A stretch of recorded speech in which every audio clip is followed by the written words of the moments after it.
Happy Monday, everybody. Welcome back to the Couchside Judges. I am Dan Urban. Follow me at the Dan Urban. Scott is not with us. He's on family vacation, but I have a great guest filling in for him. You can follow the podcast at Couchside Judges. Make sure to subscribe to us on YouTube, Apple, Spotify, wherever you listen. And as always, we talk judging and MMA, so make sure you're brushed up on that criteria. I think I hit everything there. So, without further ado, our great special co-host, the one and only Spencer Kite. Spencer, welcome to the Couchside Judges. Thanks, man. I was going to do the full-on, and I'm Spencer Kite. You can follow me at Spencer Kite. I know how this show works. Oh, thank you. I know how things go. We could have let you do that. I listen. I subscribe. Thank you. I guess I have to do this. I didn't put this in there. It's definitely not my wording, but we want to pay homage to Scott Fontana, the wise, wonderful, and bewilderingly handsome Scott Fontana. That is not my vocabulary. I mean, he is a wise and wonderful man. I don't know about bewilderingly handsome. He's a good-looking fella. I don't know if I would go bewilderingly, but he's a good-looking man. Yeah. So Scott's on vacation with his family. Spencer's filling in, especially thanks to him for that. Last night, UFC Vegas 78. Can't believe there's 78 of these things still. Started out like we might not have a show. Started out like we may not have a show. 6 straight finishes, I think, right? 6 straight in Seven. the first. 7. All 7 of the prelims, 6 of them in the first round. Seemed like we may not even have scorecards. It was heading that way. And then, thanks to Tony Weeks, he got us on the board. Luque and RDA was pretty good. How do you think we book Luque going forward? So he's in a bit of a tricky, and the UFC is in a bit of a tricky spot with him. So he came into Saturday's fight, ranked number 10, hadn't fought in a year, coming off a couple of losses. Goes out, beats RDA. It's a good win, kind of a little more measured, a little more tactical. He talked in his post-fight about being a little afraid to get hit early, and I think he has tapered down the aggression a little bit after last year. So the reason he was out for a year is Vicente Luque had a brain bleed following his fight with Jeff Neal. And so I think he has dialed back some of the, I'm just happy to go out there and sling hammers with some other dude and see what happens. I think that makes him a more interesting fighter to me, actually, because he does have that terrific grappling game that we see. And it's such an opportunistic grappling repertoire. Like the Mike Chiesa win always just rings out to me because Chiesa was in great spots, made one mistake, and we were done. And so to me, Saturday feels a little bit like maybe a little bit of a passing of the torch. Like RDA for the longest time has been one of those, this is the guy you've got to beat to get moving forward, whether it's at lightweight or whether it's at welterweight. I think maybe that's Vicente Luque now. Like Neil Magny still holds that role a little bit. He's got a fight coming up in Boston against Ian Machado Gary. But like I would put Luque in that kind of role. Dangerous everywhere, can crack if you're dumb enough to stand in there and sling with him without having good defense, can sub you out if you leave your neck exposed, but isn't a guy that is going to beat every single up and comer and turn them back to where it's like, and now we have no new contenders. It's not like the Robert Whittaker thing at middleweight for the longest time. And so for me, I would look at 2 names. I look at Sean Brady when he gets healthy and comes back, and I look at Kevin Holland, because Kevin Holland just continues to need tests. And Vicente Luque feels like the right kind of dude to force Kevin Holland to not be Kevin Holland. Yeah, I like those 2 matchups. Sean Brady was the one that jumped out to me. I thought that'd be a good test for him there, especially in the grappling realm. That would be a very fun fight, I think. Yeah, Brady's an insane grappler. Like we haven't really seen it in the UFC. He's wrestled a little bit, but he hasn't just sold out to grapple. Like you talk to anybody from that gym, the Daniel Gracie crew of them, and they just like rave about, listen, bro, Sean Brady is world class. And I'll be really interested to see when he comes back, whether we see more of that, whether we see him decide, listen, I need to get into this grappling a little more, because it hasn't really been working that great on the feet lately. Like they're always relatively close fights. And when he's been at his best, to me, is still the Jake Matthews win. Okay, where he wrestled and grappled and choked him out. Like, get into it. You're a little bit undersized for welterweight. Go out there and grapple a little bit, son. Yeah, wouldn't 165 be beautiful? I mean, they're just like, even RDA, right? Like, I understand not wanting to cut to 55 anymore. Makes a whole lot of sense, but you're just little bit undersized for 170. And that on Saturday to me was the difference, right? Just Luque being able to be a little bit more physical, a little bit stronger, move him around a little bit easier. There's sometimes that 65 just feels like we should really just go to 55, 65, 75, 85, 95, 205, throw something in there at about 225, and then heavyweight above that. I'm down to get rid of 265. I don't know. Fair enough. Not everybody else is, but so let real quick the unanimity report. We had 2 events this week. We had Bellator and we had UFC. Bellator was in South Dakota. They put up 25 of 34 rounds were unanimous. There were no 8-9 splits for a 73.5% unanimity rating. It's about average. The UFC, on the other hand, didn't have that many rounds because of all the early stoppages in the first round. 7 of 17 were unanimous.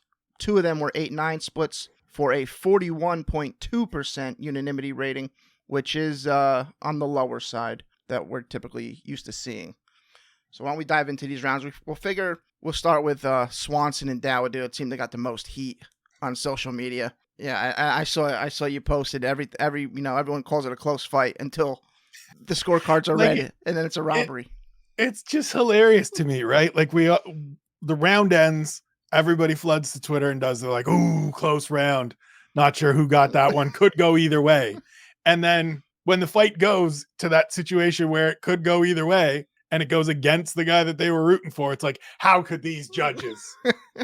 It's like, how does that work? I just don't get it. And like, shouts to Phil Murphy. I understand exactly what Philly was saying about, you look at a round, and we'll talk about it here, that most everybody agrees was a Hakeem Dawodu round and it gets scored for Cub Swanson. And so let's get some transparency. Let's get some stuff you guys talk about all the time, rightfully so. But like at the end of the day, if that round is scored, air quotes, correctly, then it's a split decision win for Hakeem Dawodu, and the outcome still stays or it's a split decision win for Cub Swanson, and the outcome stays the same. So like the outrage of how did Cub win that is still going to be there. So I get what Philly was saying, but at the same time, it's like we all need to just settle the hell down.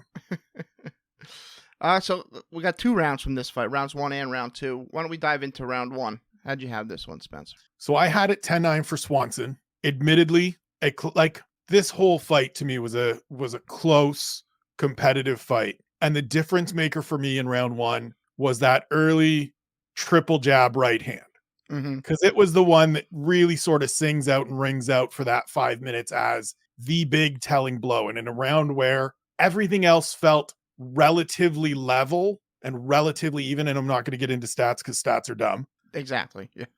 they don't convey a proper measure of a round, but just watching it, right? It's a relatively close round. And for me, the one blow that really stands out is that big right hand that sets Dawodu a couple steps back and makes him do oh, okay, we're in a fist fight here. Now I got to get going. It felt to me like Hakeem needed to get cracked a couple of times in that first 90 seconds to 2 minutes. And if that's the situation and Cub Swanson's landing a couple of good blows in there, that's going to get him the round on my card. Yeah, that's a good assessment there. I went the other way. I had Dawodu winning this round.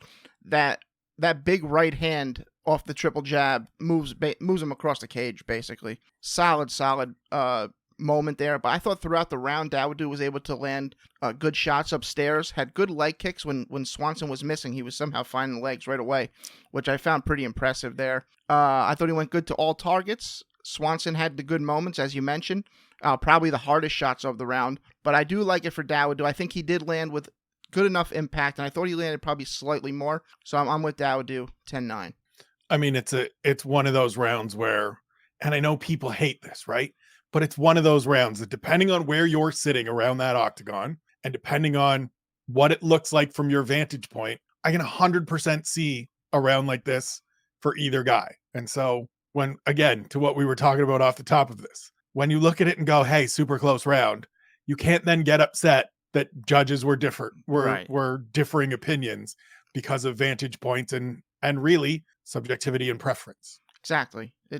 I don't know how you get up in arms about it. 3 judges cage side were Ron McCarthy and Jacob Montalvo and Sal D'Amato. McCarthy and Montalvo had it for Swanson, as did Scott. Scott was able to see the round somehow and did provide us his scores. So Scott did score this for Swanson. I'm with the out judge, Sal D'Amato. I think we're good there. Yeah. Round 2. What do you got? So I had it for Dawodu. And this, to me, I think this is the round that we were talking about on Twitter a little bit of. Most people look at it and see it as a Hakeem Dawodu round. Sal D'Amato saw it as a Cub Swanson round, and it became the outlier round of Sal D'Amato saw it as a Swanson round. To me, it's there's little moments in this round that swing it to Dawodu for me. It's a lot of that body work. There were a couple instances where it seemed like he really hurt Cub and throughout Cub's career. This to me was one of those rounds where you need to know Cub Swanson a little bit to understand what you're seeing. Because when he gets hit to the body and he gets hurt to the body, there's a little bit of a tell. If you've watched him enough, the elbows come down a little bit more and they tuck in a little tighter. But Cub will take a couple steps back and just kind of reset a little more, and he won't be throwing as much.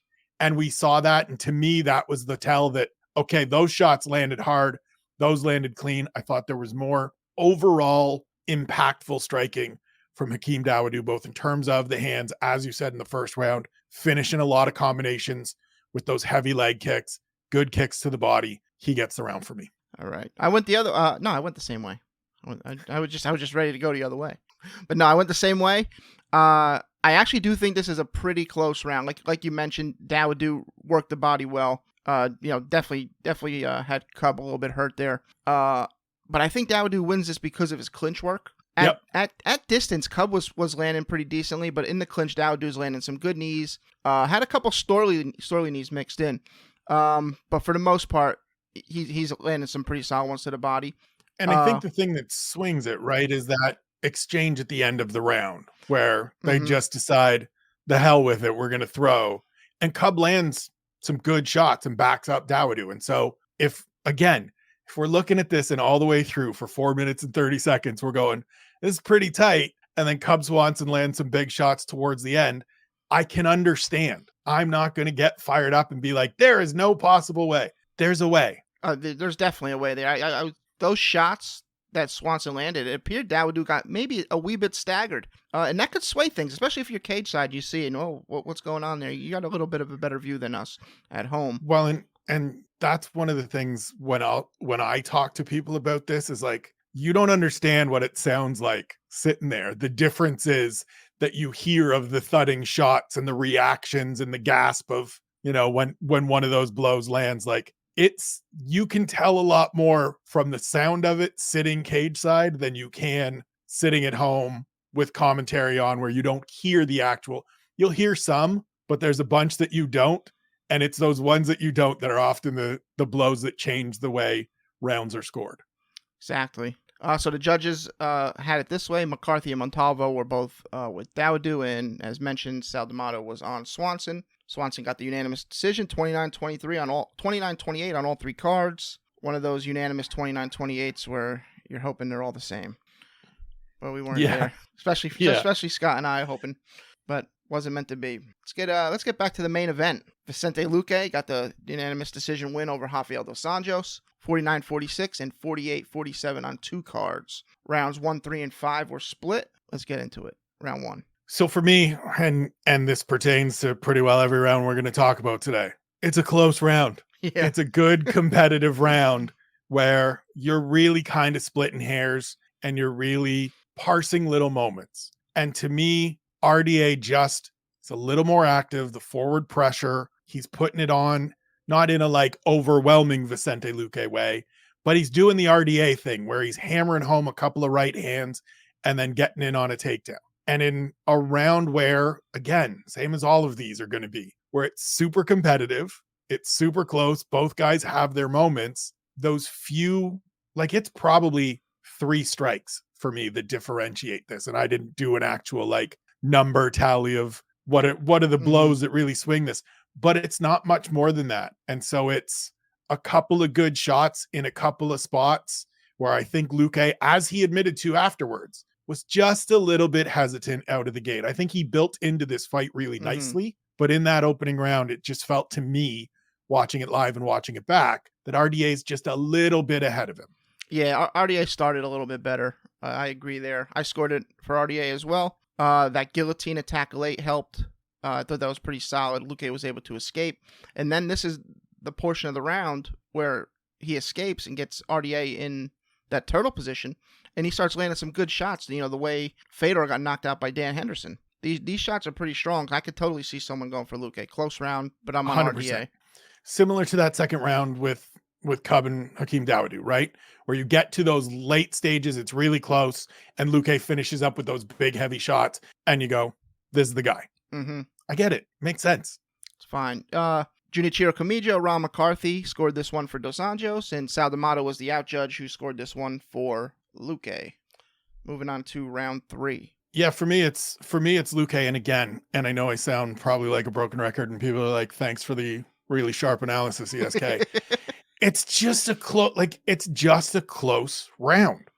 They're just all close rounds. And to me, in this middle frame, so in the middle 3 rounds, I felt Luque, that's when Luque was at his best. He warmed into the fight, got into his rhythm a little bit, and it just felt like RDA lands some good shots. Every round, Rafael Dos Anjos lands some good shots because he's an absolute stud, and he has been for 13 years. But for me, Luque's just that little bit ahead of him. It's like he had gotten comfortable, figured out his range, did some good work in the clinch, got a couple of opportunities for takedowns. It's just, again, very narrow margins, but Luque to me was slightly more effective.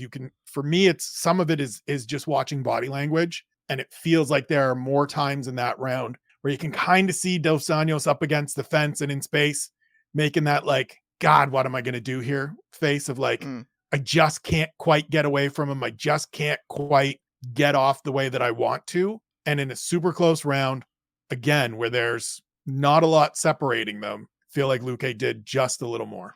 Yeah, I feel our analysis is spot on. I really don't have much to add. I thought Luque edges it because I thought he was getting slightly better reactions. Good success in the clinch. RDA had good strikes at distance. He had that nice elbow in the clinch. I just think Luque was slightly better. Really good battle. Almost word for word like what we got going on. Yeah, like here. It's just, this is why, and one, this is why I love your show. 2, it's why the reactions when we have close fights and people go crazy always are just amazing to me, because it's like, we just watched 5 minutes of toe-to-toe, tooth and nail, back and forth, and you're upset that we're not all in lockstep. That's just, it's not how this works. Like, I would love for every fight. Actually, I wouldn't love for, I was going to say, I would love for every fight to be clear and obvious who wins around, but that would be boring. I want competitive fights like this. I want there to be debate and discussion. The odd time that we get a genuine robbery, cool. Let's all get the pitchforks and torches and go find whoever that is. But like, this is what I want. Give me competitive fights. Yeah, we want competitive fights. And if everyone just realized that the criteria is so subjective, right? That the problem isn't the judge. The problem is the tool they're using. Right. Like if it could be ironed out a little bit better, maybe you would get more unanimity. Yep. But it's not how it is. So Scott actually scored that one for Dos Anjos. That's okay. He's on vacation. He's with D'Amato and Kamijo, and you and I are with Ron McCarthy for Luque. Also, for round 1, Scott had Dos Anjos with us. Right. Round 5. I mean, I'm with you and Scott, not to give away the scoring of everybody, but like, it again is just another one of those, the reactions, a little bit better offense, a little bit better connections. Dos Anjos both guys are not quite as sharp as they were early, but it's just that little bit of momentum carrying Luque. He's a little more physical. He's landing a little bit cleaner shots, a little bit heavier shots for me. I mean, there's I chuckle because like, it's a close round. He just does a little bit more. And sometimes, people, that is going to be the answer. Like, if you want me to go fine tooth comb through it, I will happily do a rewatch on Keyboard Kimura and break it down minute by minute, which is one of my favorite things to do. But like, sometimes you just watch these fights and you're like, yeah, that's tight. I lean this guy, but I understand if it's the other way. Yeah. It's one of those rounds.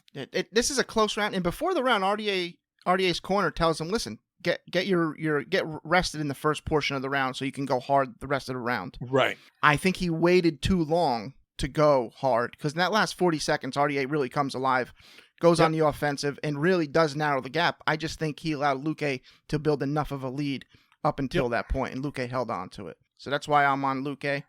Scott's on Luque. You're on Luque. Junichiro Kamijo and Ron McCarthy were on Luque.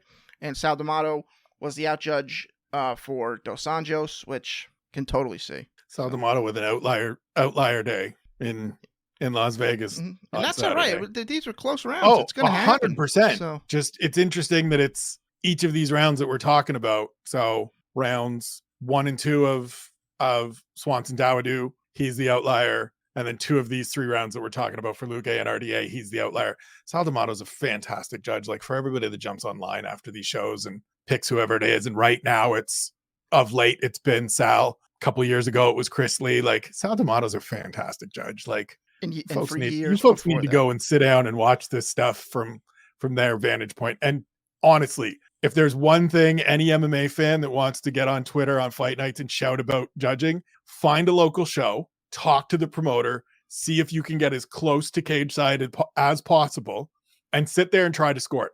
Don't do anything else. Put your phone away. Don't pay attention to anybody. Like, try to focus in for that 5 minutes and score that round. And then come back to Twitter and let me know how easy or difficult you found it. Because it's hard, man.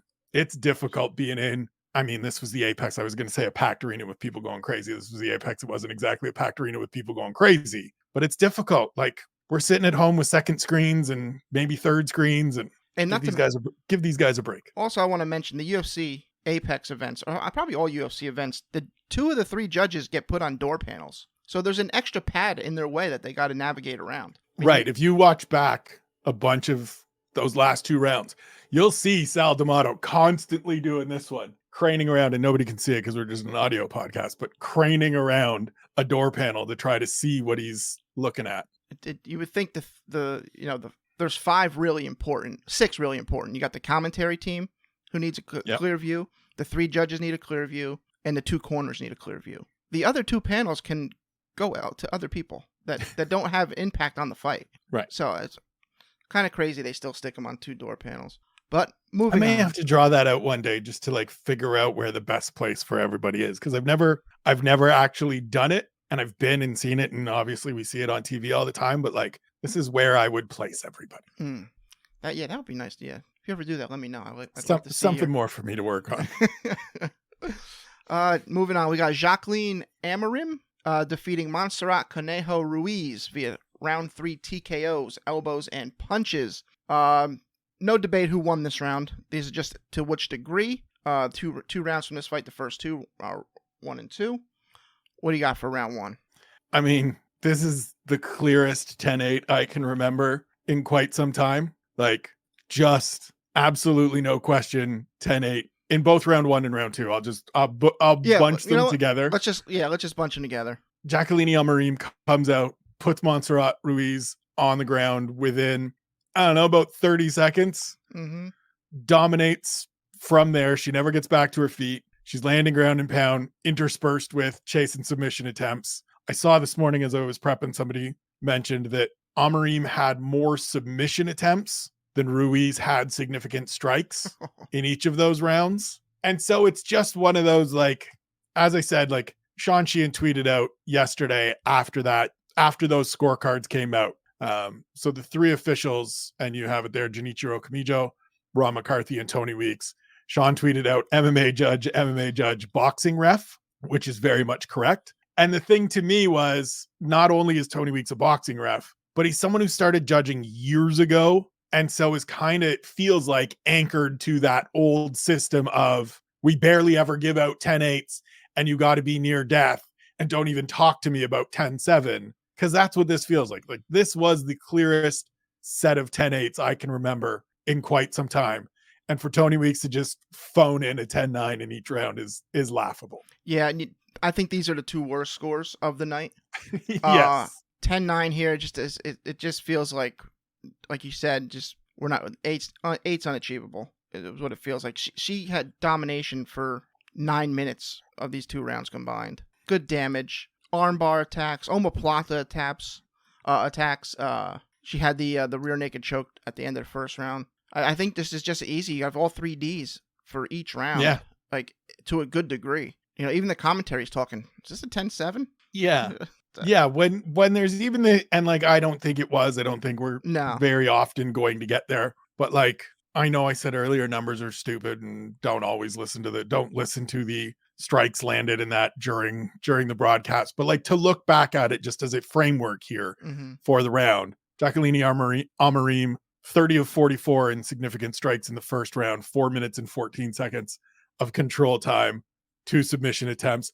Like, compared to 1 of 2 significant strikes for Montserrat Ruiz. Like, I don't understand how you see that, sit there watching that and go, I mean, she got that one, but it was close. Like, nah, man, this is 10-8. We just roll. And the second round was actually worse. The second round was even more dominant. And yet Tony Weeks was just like, nah, 10-9. Yeah, basically on the verge of being stopped. Like 10 more seconds, it's over. Yeah. Absolutely. It's just a different round and it ought to be scored differently. So, yeah. And that's to what you were saying earlier about like, it's the criteria and it's sort of being restricted by it. That's the thing that I've always thought about. And I know you guys talk about it a lot of like, we see so many 10-9s and they're just so like 10-9s can be so different and so disparate in how we get there that like, it feels like it just always to me feels like we need more. We need a better way to do this. And whether that's half point more, it just, because like you see a 10-9 here and you're like, really? You thought that round was the same as some of these RDA and Swanson Dawoodu rounds? Like, come on, Tony Weeks, do better. You can fit so many different types of rounds currently into a 10-9, and that needs to be tightened up. Yeah, there needs to be more available to these officials in order to, because then it's available to the athletes, right? And ultimately, it's about getting to the right result. I think we do most of the time. I understand that there are split decisions and close fights, and that's okay. But most of the time, we do thankfully get to the right decision. But there needs to be better opportunities for clarification and clarity. Yeah, for sure. So, judges Camijo and McCarthy had both rounds 10-8 for Amarim, and as we mentioned, Tony Weeks was out. The lone 10-9 there. Us 3, me, you, and Scott, all had it for 10-8. We got 3 more rounds to get through.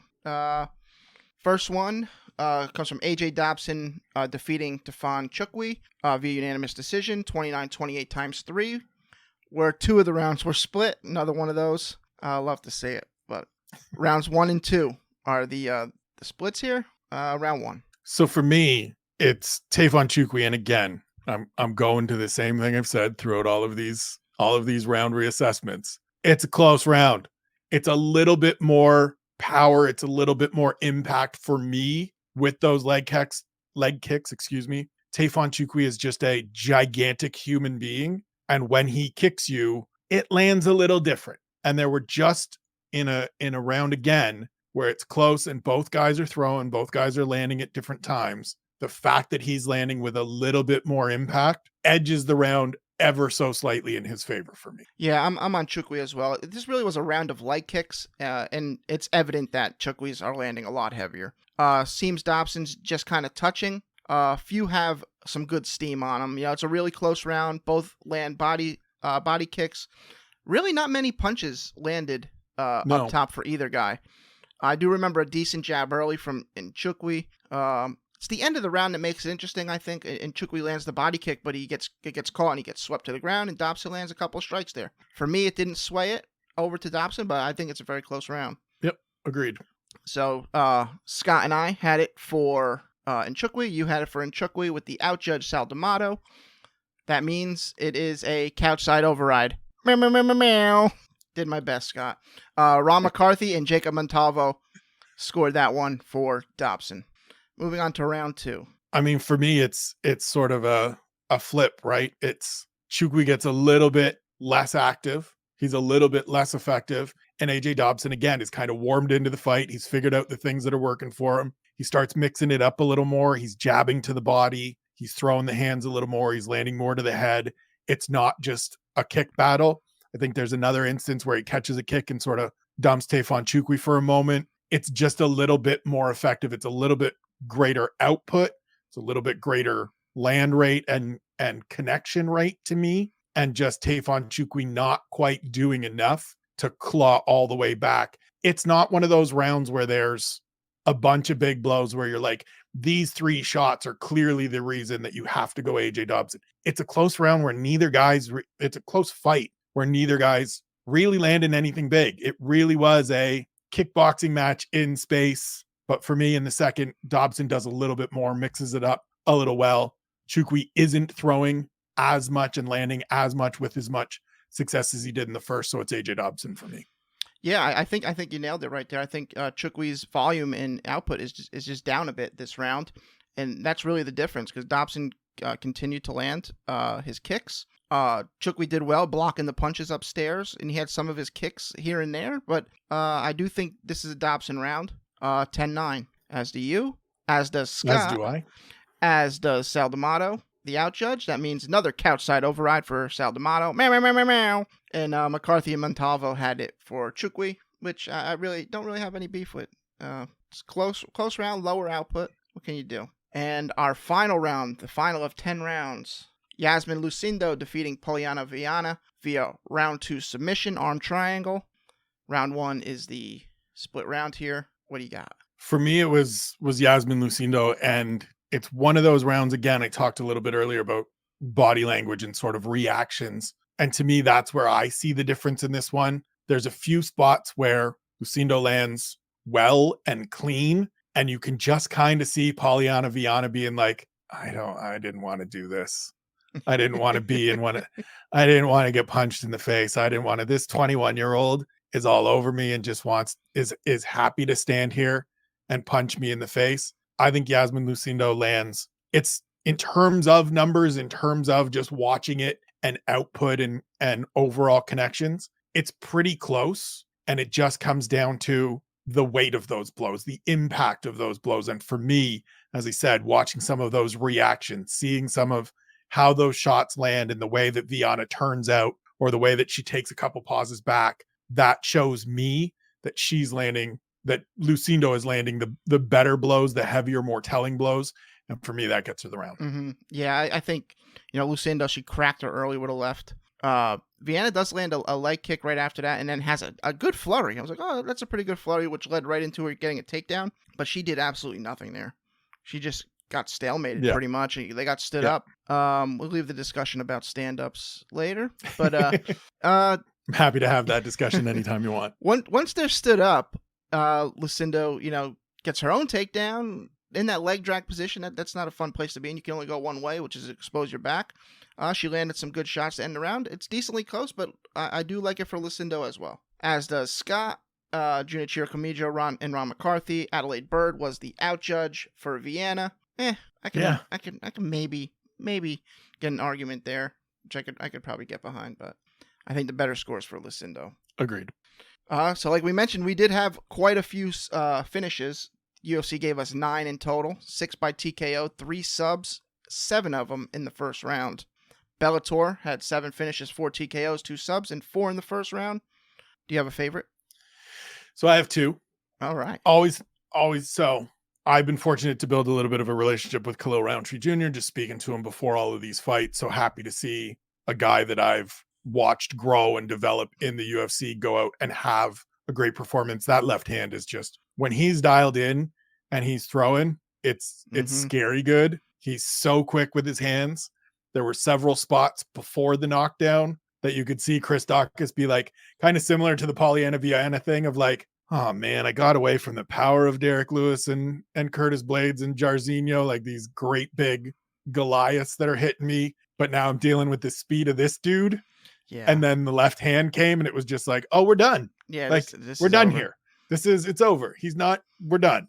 And Khalil did get cracked with a couple of them too. Yep. Just stay composed, man. And as weird as it will sound to say, I'm happy to see him get cracked a couple times and take them and stay right in that fight. Because there were points earlier in his career, some of the losses where he wasn't wearing shots well. He wasn't taking shots well and responding well. And then the other one for me is just the irony of Spencer Kite lookalike Josh Parisian getting submitted by a Kimura, for those that don't know, for 15 years or so, anytime I set up a blog anywhere, it is keyboard Kimura. And so when a Spencer Kite lookalike gets submitted by Kimura, that one has to get a shout out as well. Absolutely. I love Kimuras. Any kind of shoulder lock. I love them. You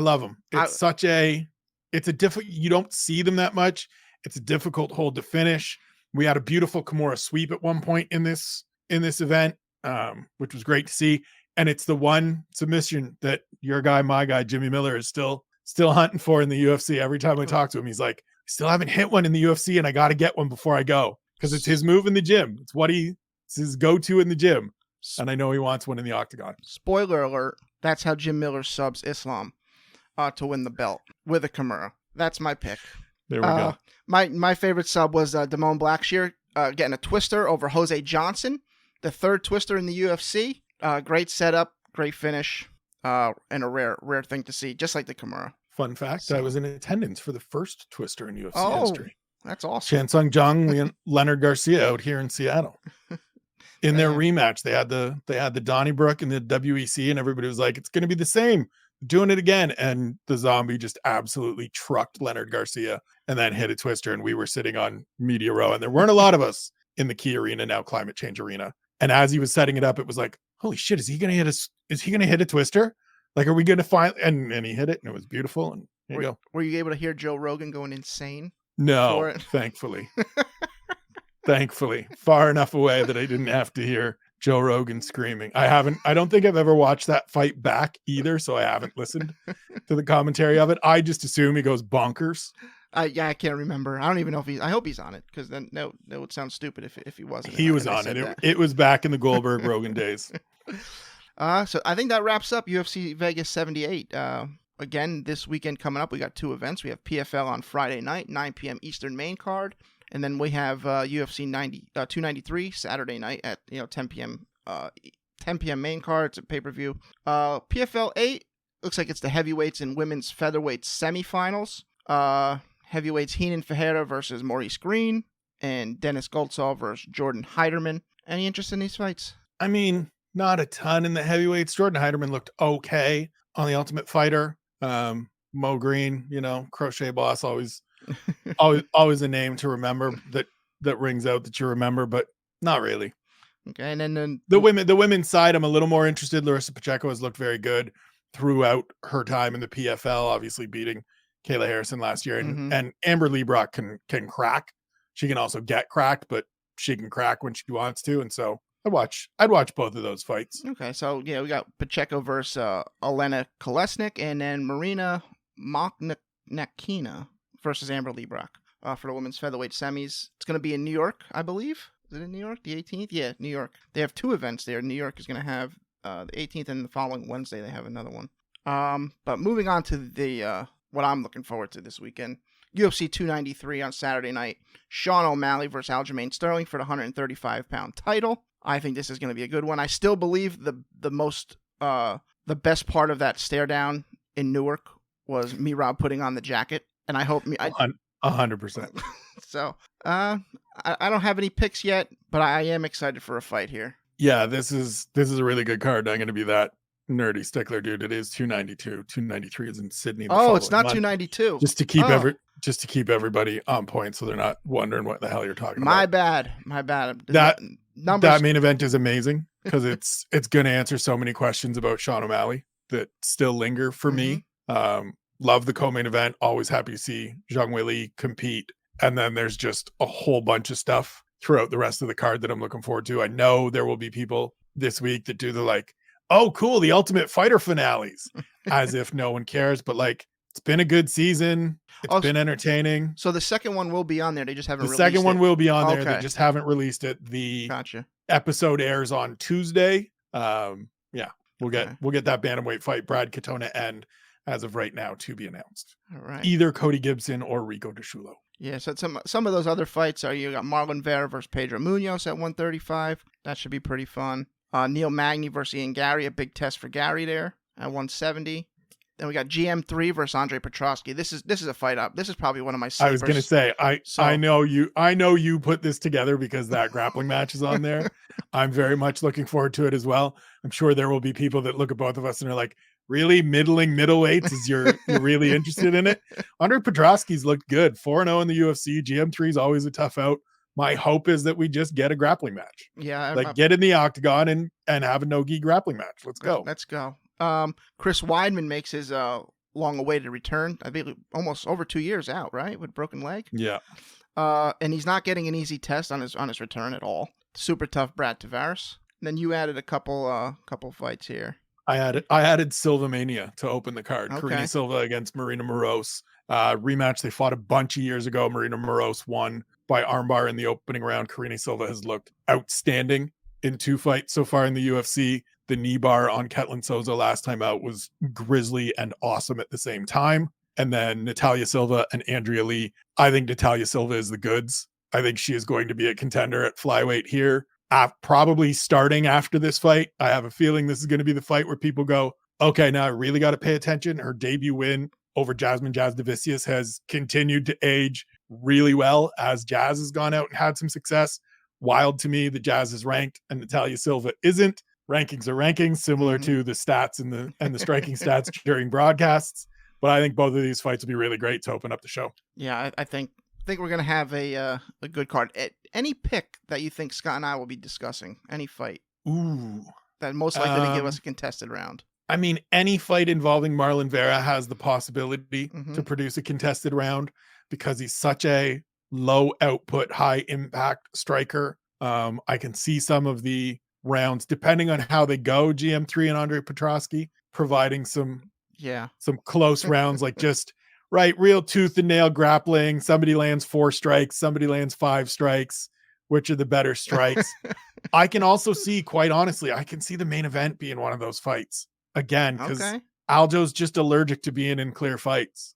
Like he goes out and does his thing, but for whatever reason, people sit there and watch it and are like, this is competitive. And so it wouldn't surprise me if we get a couple rounds from them that are similar to the opening round of his second fight with Petr Yan, where it's really close. And especially if O'Malley's able to keep it standing for some time, I think they could have some real competitive rounds. That could be interesting there. All right, Spencer, thank you so much for joining us, filling in for Scott. It was a great time. Everyone that's listening, you can get Spencer's content, the UFC.com, and also the Keyboard Kimura puts out content all the time. My favorite is always the Friday, the Punch Drunk picks and then the betting show, the double play on Friday. It's a good way. I will be back to it this week. It's too good of a card for me to be like, no, I need to make sure that I'm taking care of my mental health and my physical health and not overworking myself. I'm going to overwork myself this week because it's too good of a card to not jump in and have some fun. So I will be back there. SpencerKite.substack.com. Thank you very much. And you can find him on Twitter as well. eSpencerKite. You're on Instagram as well? I am at SpencerKite on both. Oh, at SpencerKite. Okay. I post all of my stuff. I shamelessly send out everything that I do because that's what we have to do these days in this media world. All right. That's going to do it for this episode of the Couchside Judges. Thanks again to Spencer Kite for joining us. We'll be back again next Monday. Scott will be back from Seattle. He did get me a Funko Pop to add to my collection. So, good guy, Scott Fontana. Thanks again, Spencer. Thanks for listening.